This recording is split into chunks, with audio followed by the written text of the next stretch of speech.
Piedalies signāla vēlēšanās arī tu!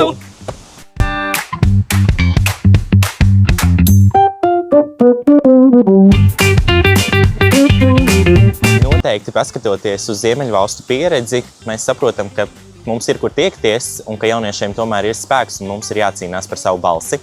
Lekcijas, kuras mums šodien pastāstīja, lika mani aizdomāties par saviem uzskatiem un apmācīties vairāk pirms iešu balsot savas pirmās vēlēšanās.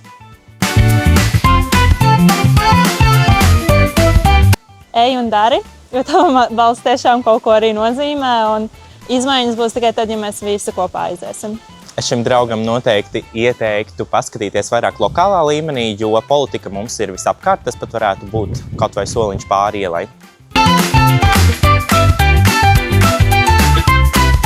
Signāla vēlēšanas ir lielisks instruments, kā jaunietis var iemācīties par Saeimas vēlēšanām, un tad, kad viņš būs jau sasniedzis pilngadību, lai varētu izdarīt to savu īsto pilsoņu atbildību un aiziet novēlēt. Tas ir fantastisks veids, kā izmēģināt, pieredzēt, kas tad īsti ir tās vēlēšanas, lai netrīcētu rociņu tajās īstajās un pirmajās. Man ļoti patika lekcija no Dānijas kolēģiem, jo tā ir iespēja iepazīt arī, kā notiek citās valstīs pieredze ar jauniešiem un iesaist politikā. Ļoti daudz jaunas informācijas, kuras es agrāk nezināju, un kuru es 100 punktu mēģināšu praktizēt, lai nākotnē uzlabotu savus iemaņas.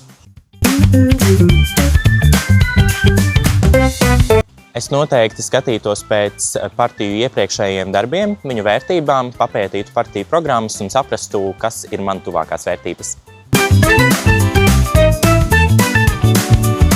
Runājiet ar jauniešiem, atrodiet laiku viņiem un prioritizējiet arī jaunās idejas.